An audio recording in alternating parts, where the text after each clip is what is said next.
নমস্কাৰ, মই মজিদ। বন্ধুসকল, পলকতে চাওক আজি সন্ধিয়াৰ 7টা গুৰুত্বপূৰ্ণ খবৰ। প্ৰথমটো খবৰ, আধাৰ কাৰ্ডক লৈ জৰুৰী খবৰ। ৰাজ্যত এতিয়া 18 বছৰৰ ওপৰৰ লোকে নাপাব আধাৰ কাৰ্ড। আধাৰ কাৰ্ডৰ বাবে ল'ব লাগিব ৰাজ্য চৰকাৰৰ অনুমতি। প্ৰয়োজনত জিলা আয়ুক্তই ল'ব লাগিব চৰকাৰৰ অনুমতি।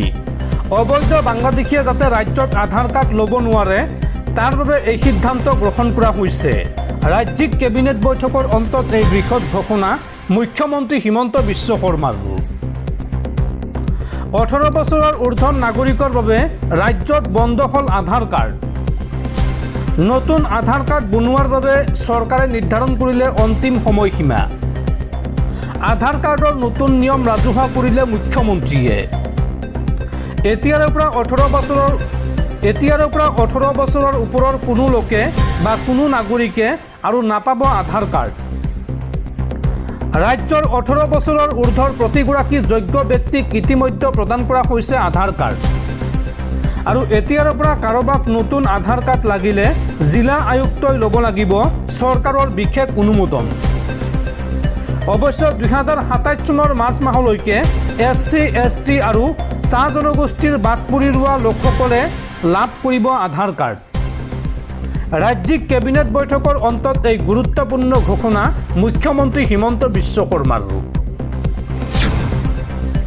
পৰৱৰ্তী খবৰ, ৰাজ্যত পুনৰ ভয়ংকৰ বিমান দুৰ্ঘটনা।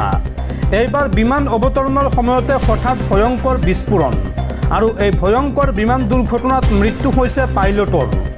যোৰহাটৰ ৰৰৈয়া বায়ুসেনাৰ ঘাটিত সংঘটিত হৈছে এই ভয়ংকৰ বিমান দুৰ্ঘটনা। ৰাজ্যত পুনৰ ভয়ংকৰ বিমান দুৰ্ঘটনাৰ খবৰ। বিমান অৱতৰণৰ সময়ত হঠাৎ বিস্ফোৰণ। এই ঘটনাত বিমানখনৰ পাইলটৰ মৃত্যু হৈছে। AN-32 বিমান অৱতৰণৰ সময়তে হঠাৎ বিস্ফোৰণ ঘটে। সামগ্ৰী কঢ়িওৱা কামত ব্যৱহাৰ কৰা হৈছিল এই বিমানখন। যোৰহাটৰ ৰৰৈয়াৰ বায়ুসেনা ঘাটিত সংঘটিত হৈছে এই ভয়ংকৰ বিমান দুৰ্ঘটনা। 43 স্কোৱাড্ৰনৰ আছিল এই বিস্ফোৰিত বিমানখন। পৰৱৰ্তী খবৰ, ডাক্তৰ হোৱাৰ সপোন পূৰণ নহ'ল অসমৰ মেধাৱী ছাত্ৰ জাহিদ আলমৰ। বিদেশত অকাল মৃত্যুক সাবটিলে MBBSৰ ছাত্ৰ জাহিদে। উজবেকিস্তানৰ সমৰকন মেডিকেল বিশ্ববিদ্যালয়ৰ MBBS প্ৰথম বাৰ্ষিকৰ ছাত্ৰ আছিল জাহিদ। কিন্তু চিকিৎসক হোৱাৰ সপোন বাস্তৱ বা পূৰণ হোৱাৰ পূৰ্বেই বিদেশৰ মাটিত মৃত্যু হৈছে অসমৰ মেধাৱী ছাত্ৰ জাহিদ আলমৰ।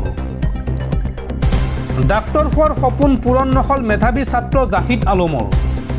বিদেশত অকাল মৃত্যুক সাবটিলে অসমৰ MBBSৰ ছাত্ৰ জাহিদ আলমে। উচ্চ শিক্ষাৰ বাবে বিদেশলৈ যোৱা নলবাৰীৰ মেধাৱী ছাত্ৰ জাহিদৰ কৰুণ মৃত্যু। উজবেকিস্তানৰ সমৰকন মেডিকেল বিশ্ববিদ্যালয়ৰ MBBSৰ প্ৰথম বাৰ্ষিকৰ ছাত্ৰ আছিল জাহিদ। আৰু ফ্লেটৰ কোঠাত মৃত অৱস্থাত উদ্ধাৰ কৰা হয় জাহিদ আলমক। 10 জুনৰ পুৱা সহপাঠীয়ে জাহিদক বিচনাতে মৃত অৱস্থাত প্ৰত্যক্ষ কৰে আৰু লগে লগে বিশ্ববিদ্যালয় কৰ্তৃপক্ষ আৰু স্থানীয় আৰক্ষীক খবৰ দিয়ে সহপাঠীয়ে। আৰু মৰণোত্তৰ পৰীক্ষাত শুই থাকোঁতে হাৰ্ট এটেকত জাহিদৰ মৃত্যু হোৱাৰ তথ্য প্ৰকাশ পাইছে।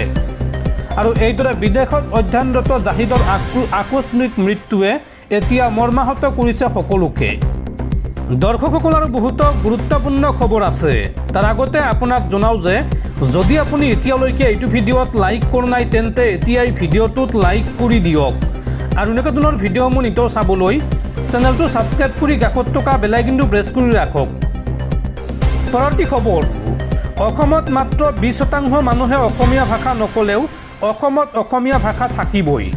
চৰ চাপৰিৰ মিয়াই লোকপিয়লত নিজকে অসমীয়া বুলি কয়, কিন্তু ঘৰত তেওঁলোকে অসমীয়া ভাষা নকয়।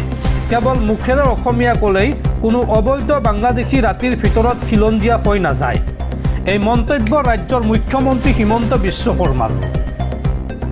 কেৱল চৰ চাপৰিৰ ওপৰত নিৰ্ভৰ কৰিয়েই অসমীয়া ভাষা জীয়াই থাকিব নেকি, এই প্ৰশ্ন মুখ্যমন্ত্ৰীৰ।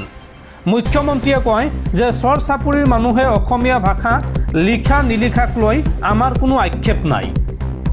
অসম সাহিত্য সভাৰ সভাপতি বসন্ত কুমাৰ গোস্বামীৰ মন্তব্যক মই তীব্ৰ বিৰোধিতা কৰোঁ। আপুনি যদি নিজৰ ঘৰতে অসমীয়া নকয় তেন্তে কাগজত লিখিলে কি লাভ হ'ব? পৃথিৱীত চন্দ্ৰ সূৰ্য থকালৈকে অসমীয়া ভাষাৰ অস্তিত্ব কোনেও মুখিমূৰ কৰিব নোৱাৰে। জনসংখ্যাৰ শতকৰা হাৰৰ লগত অসমীয়া ভাষা জীয়াই থকা নথকাৰ কোনো সম্পৰ্ক নাই। মাত্ৰ 20% মানুহে অসমীয়া কোৱা নোকোৱাৰ ওপৰত নিৰ্ভৰ নকৰে অসমীয়া ভাষাৰ ভৱিষ্যত। একাংশৰ এনেধৰণৰ মন্তব্য আচলতে তুষ্টিকৰণৰ একোটা ৰাজনৈতিক কৌশলহে। অসমীয়াক দুৰ্বল বুলি ভাবি একাংশই এইদৰে ভাষাটোক লৈ ব্লেকমেইল কৰিব বিচাৰিছে। কেৱল মুখেৰে অসমীয়া ক'লে কোনো অবৈধ বাংলাদেশী ৰাতিৰ ভিতৰতে খিলঞ্জীয়া হৈ নাযায়। অসমীয়া ভাষাক লৈ এই মন্তব্য মুখ্যমন্ত্ৰী হিমন্ত বিশ্ব শৰ্মাৰ। পৰৱৰ্তী খবৰ, অৰুণাচলত ভয়ংকৰ পথ দুৰ্ঘটনাত মৃত্যু অসমৰ 5জনকৈ যুৱক। চুবুৰীয়া ৰাজ্যখনত কাম কৰিবলৈ যোৱা অসমৰ যুৱকৰ সৈতে শোকাবহ ঘটনা। পাহাৰৰ পৰা তলত বাগৰি পৰিল এখন বাহন আৰু এই ভয়ংকৰ পথ দুৰ্ঘটনাত একেলগে কৰুণ মৃত্যুক সাবটিলে অসমৰ নাওবৈচাৰ 5জনকৈ যুৱকে। কাম কৰিবলৈ যোৱা অসমৰ যুৱকৰ সৈতে শোকাবহ ঘটনা। ভয়ংকৰ দুৰ্ঘটনাত নাওবৈচাৰ 5জনকৈ যুৱকৰ কৰুণ মৃত্যু। পাহাৰৰ পৰা তলত বাগৰি পৰিল এখন বাহন আৰু বাহনখনত থকা অসমৰ 5জন যুৱকে মৃত্যুক সাবটিলে। অৰুণাচল প্ৰদেশৰ চেপাত সংঘটিত হৈছে এই ভয়ংকৰ দুৰ্ঘটনা। নিহত লোকসকল হৈছে ক্ৰমে আমজদ আলী, বুলবুল আলী, নুৰ হুছেইন, ছয়দুল ইছলাম, আবুল হুছেইন। নাওবৈচাৰ ভৰলুৱা গাঁৱত ঘৰ মৃত যুৱক কেইজনৰ। কৰ্মসূত্ৰে অৰুণাচল প্ৰদেশতে আছিল এই যুৱক কেইজন আৰু যুৱক কেইজনৰ মৃত্যুত এতিয়া সমগ্ৰ অঞ্চলতে পৰিছে শোকৰ ছাঁ। পৰৱৰ্তী খবৰ, 6দিনীয়া ভ্ৰমণসূচীৰে পুনৰ বিদেশ ভ্ৰমণলৈ উৰা মাৰিলে দেশৰ প্ৰধানমন্ত্ৰী নৰেন্দ্ৰ মোদীয়ে। 13ৰ পৰা 18 জুনলৈ ফ্ৰান্স আৰু স্লোভাকিয়া ভ্ৰমণ কৰিব প্ৰধানমন্ত্ৰী মোদীয়ে। পৰৱৰ্তী খবৰ, 1 জুলাইৰ পৰা ৰাজ্যত বলবৎ হ'ব VBG ৰামজী আইন। VBG ৰামজীৰ বাবে অসম চৰকাৰে ব্যয় কৰিব 2000 কোটি টকা। চলিত বৰ্ষৰ বাবে 2000 কোটি টকা ব্যয় কৰিব ৰাজ্য চৰকাৰে আৰু ৰাজ্যৰ প্ৰতিখন পঞ্চায়তে লাভ কৰিব 1 কোটিকৈ টকা। আৰু এই আইন বলবৎ হোৱাৰ পিছতে ৰাজ্যৰ গাঁৱৰ লোকসকলে 125 দিনৰ নিশ্চিত কৰ্মৰ সুবিধা পাব। ৰাজ্যিক কেবিনেট বৈঠকত এই গুৰুত্বপূৰ্ণ সিদ্ধান্ত লোৱা হৈছে। পৰৱৰ্তী খবৰ, সমগ্ৰ দেশজুৰি কংগ্ৰেছে আৰম্ভ কৰিব প্ৰশ্নকাকত ফাদিল বিৰোধী অভিযান।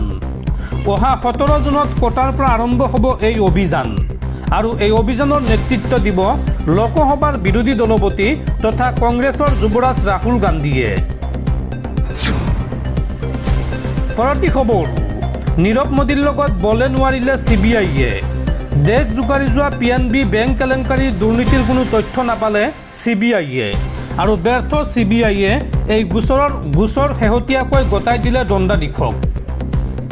নীৰৱ মোদীৰ দুৰ্নীতিৰ কোনো তথ্য প্ৰমাণ গোটাব নোৱাৰিলে CBIয়ে আৰু ব্যৰ্থ CBIয়ে এই গোচৰ শেহতীয়াকৈ গতাই দিলে দণ্ডাধীশক।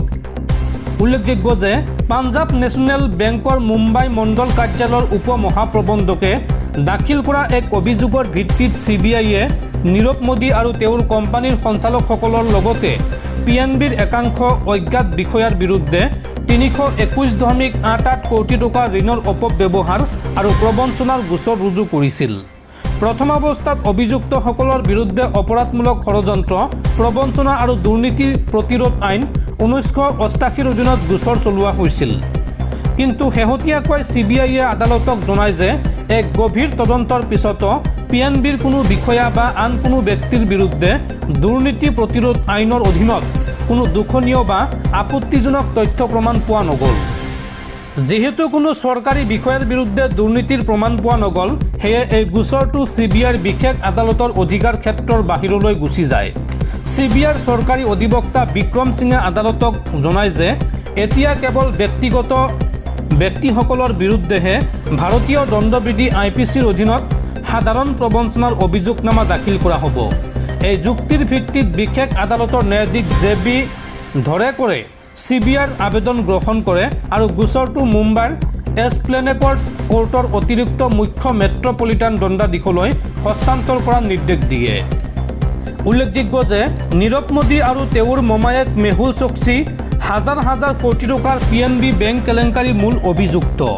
এই নিৰ্দিষ্ট 321.88 কোটি টকাৰ গোচৰটোত চৰকাৰী বিষয়াৰ বিৰুদ্ধে দুৰ্নীতিৰ প্ৰমাণ লাভ নকৰিলেও আন মূল কেলেংকাৰী গোচৰসমূহৰ তদন্ত CBI আৰু এনফৰ্চমেণ্ট ডাইৰেক্টৰেট চমুকৈ EDৰ দ্বাৰা অব্যাহত আছে। বৰ্তমান নীৰৱ মোদীক ভাৰতলৈ প্ৰত্যাৰ্পণ কৰাৰ বাবে আইনী প্ৰক্ৰিয়া ব্ৰিটেইনৰ আদালতত চলি আছে।